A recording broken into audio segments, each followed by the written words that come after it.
सभी बच्चों को मेरा नमस्कार।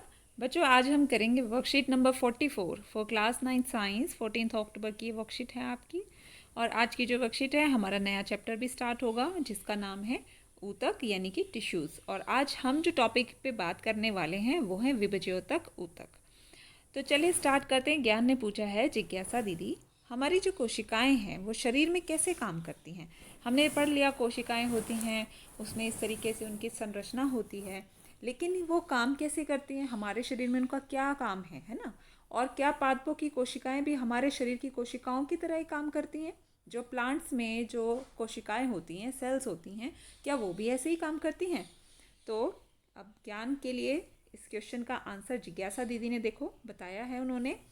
ज्ञान, जैसे कि तुम पहले से ही जानते हो कि जंतु तथा पादप दोनों ही क्या होते हैं, बहुकोशिक जीव होते हैं।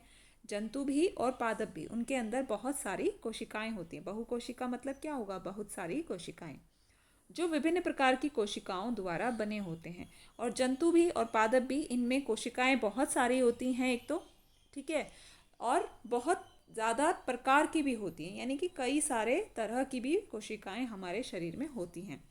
इन जीवों में सभी कोशिकाएं सभी कार्य करने में सक्षम नहीं होती, इसलिए अलग अलग कोशिकाओं की ज़रूरत पड़ती है। इसलिए इन जीवों में प्रत्येक कार्य कोशिकाओं के विभिन्न समूहों द्वारा किया जाता है।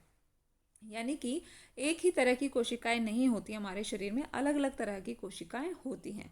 उससे क्या होगा, आपको पता है हमारे शरीर में अलग अलग तरह के अंग हैं और वो अलग अलग तरीके से कार्य भी करते हैं। सपोज़ कीजिए हमारी बॉडी में जो अंग हैं, यानी कि हमारे बॉडी के अंदर हार्ट है, स्टमक है, इंटेस्टाइन है, तो ये सब अलग अलग कार्य करते हैं और इनकी अलग अलग संरचना भी हो सकती है। तो ये अलग अलग तरह की सेल्स से मिलकर बने होते हैं। हमारा ब्लड है जो कि हमारे सारे शरीर में दौड़ता है ना, तो उसके अंदर जो सेल्स हैं, जो कोशिकाएं हैं, वो अलग हैं, उनके कार्य अलग हैं। इसी तरीके से हमारी स्किन है, हमारा पूरा शरीर जो है वो किससे बना हो, किससे ढका हुआ है, वो स्किन से ढका हुआ है, ताकि हमारा जो बॉडी है उसको बाहरी किसी भी अटैक से या किसी भी चीज़ से उसको साफ भी रखा जा सके और उसके अटैक से भी बचाया जा सके। तो स्किन क्या है, स्किन भी सेल से मिलकर ही बनी हुई है। तो उसकी डिफरेंट टाइप्स ऑफ सेल हैं, ठीक है। अलग अलग तरह की कोशिकाओं से अलग अलग अंग हमारे बने हुए हैं। अब अंग से भी पहले हमें एक चीज़ और जो डिस्कस करनी है वो है टिश्यू यानी कि ऊतक। आगे करते हैं। एक ही प्रकार की संरचना और कार्य करने वाले कोशिकाओं के समूह को ऊतक कहा जाता है। तो इस लाइन को आप अंडरलाइन कर लीजिए, अपने नोट्स भी बनाया कीजिए कि एक ही प्रकार की संरचना, जिनकी संरचना भी एक ही हो और एक ही प्रकार के वो कार्य करती हों, ऐसी कोशिकाएं सभी मिलकर एक ग्रुप बना लेती हैं और उस ग्रुप को हम क्या कहते हैं, ऊतक कहते हैं, टिश्यू कहते हैं। यानी कि ग्रुप ऑफ सेल्स, समूह किसका, कोशिकाओं का, वो क्या कहलाता है, ऊतक कहलाता है। यानी कि कोशिकाओं से, जैसे कि इस पिक्चर में देखिए आप, अलग अलग कोशिकाएं, एक कोशिकाओं से मिलकर क्या बनता है, कोशिकाओं से मिलकर ऊतक बनते हैं और ऊतक से मिलकर अंग बनते हैं और अंगों से मिलकर हमारा पूरा अंग तंत्र बनता है और अंग तंत्र से ही पूरा एक ऑर्गेनिज्म या फिर एक पूरा मनुष्य या पादप बनता है, ठीक है। ये दोनों केसेस में ही आपको दिखाया है, सेल्स दिखाई हैं, सेल से टिश्यू बना है, ये प्लांट्स के बारे में है और यहाँ पर ह्यूमन के बारे में दिया गया है, ठीक है। तो कुछ सेल्स बनी और सेल्स से क्या होगा, सेल से टिश्यूज़ बनेंगे और टिश्यूज़ मिलकर एक ऑर्गन बनाते हैं, एक अंग बनाते हैं। जैसे हार्ट बन गया, इसकी सेल्स होंगी और ये हार्ट जो है फिर हमारा अंग तंत्र बनाएगा, पूरा ऑर्गेनिज्म, पूरा ऑर्गन सिस्टम जो है वो क्रिएट करेगा, बनाएगा। तो विभिन्न प्रकार के ऊतक मिलकर क्या करेंगे, अंगों का निर्माण करेंगे और विभिन्न अंगों के ऊतकों की कोशिकाएं अलग अलग होती हैं जो कि निश्चित कार्य करने में सक्षम होती हैं, इसीलिए इनको अलग अलग किया गया है। मनुष्य और पादप दोनों में ही अलग अलग कार्य करने के लिए अलग प्रकार के ऊतक होते हैं। तो यानी कि जो मनुष्य हैं और जो पौधे हैं, उनमें सब में अलग अलग काम करने के लिए अलग अलग प्रकार के कोशिकाएं हैं और उन्हीं कोशिकाओं से मिलकर अलग अलग तरह के ऊतक बने हैं, करेक्ट। आगे बढ़ते हैं। अब हमें डिफ्रेंशिएट करना है, हमें फ़र्क बताना है कि जंतु ऊतक और पादप ऊतक में, इन दोनों में क्या फ़र्क है। क्या जंतु और पादपों में एक ही तरह के ऊतक होते हैं?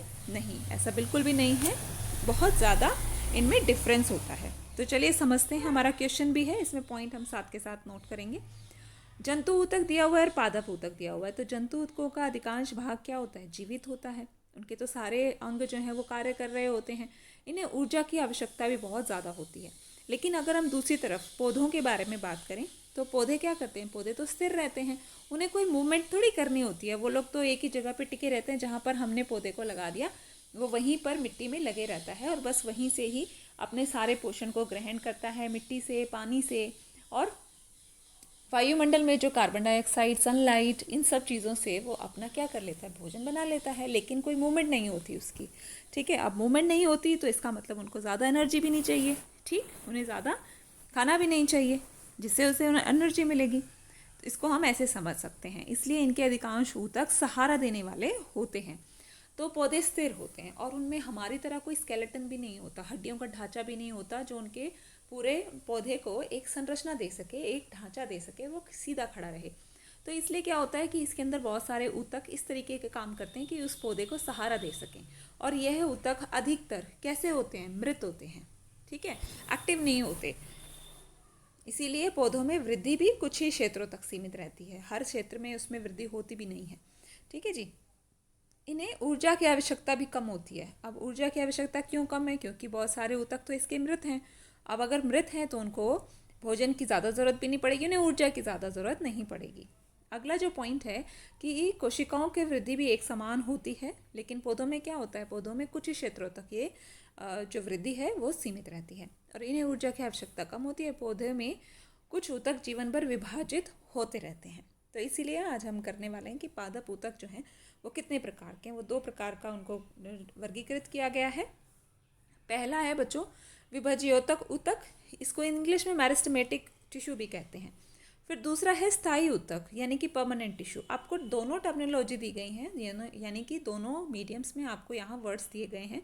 मैं इसलिए कई बार क्या करती हूँ कि आपको इंग्लिश और हिंदी मीडियम दोनों को साथ लेके कराती हूँ। उससे क्या होता है कि हमारी टर्मिनोलॉजी स्ट्रॉन्ग होती है और उसकी वजह से हमारे कुछ कॉन्सेप्ट्स काफ़ी क्लियर भी हो जाते हैं, क्योंकि कई बार हमें इंग्लिश मीडियम से कोई वर्ड अच्छे से समझ आ जाता है, उसको याद भी हम रख पाते हैं। और कई बार होता है कि इंग्लिश मीडियम स्टूडेंट होने के बावजूद भी कोई वर्ड ऐसा होता है, कोई टर्मिनोलॉजी ऐसी होती है जो हमें हिंदी में याद रह जाती है।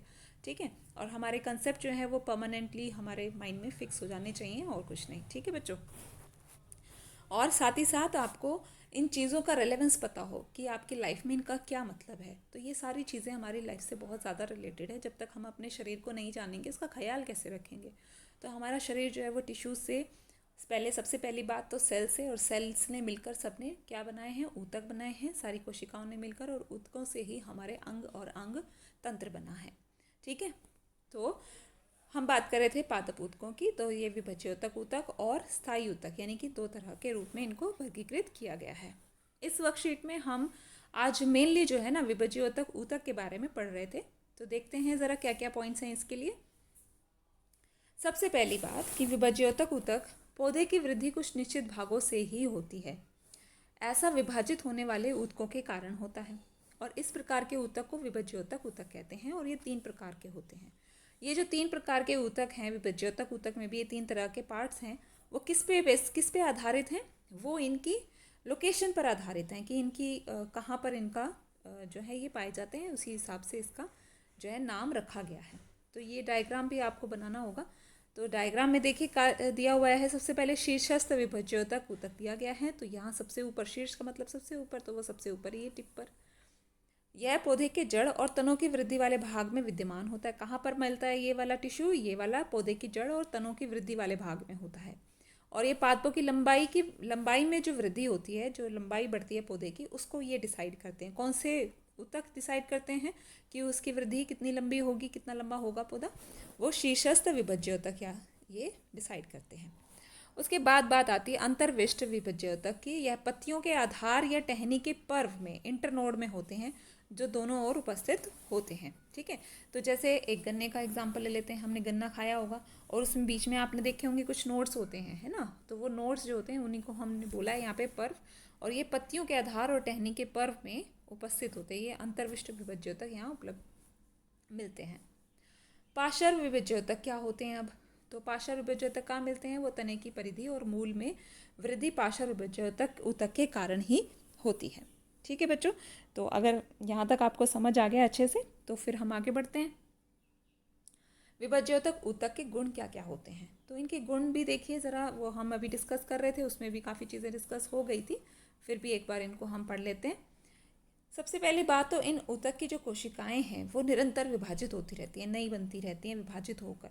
इनके पास बहुत अधिक कोशिका द्रव्य, पतली कोशिका भित्ति और स्पष्ट केंद्रक होते हैं, और इनमें रसधानियाँ नहीं होती। तो ये जो ऊतक होते हैं तो इसमें रसधानियाँ तो होती नहीं है, रसधानियों की ज़रूरत है ही नहीं। और कोशिका द्रव्य जो होता है वो बहुत ज़्यादा होता है इसके अंदर। कोशिका भित्ति पतली होती है और स्पष्ट केंद्रक दिखाई देता है।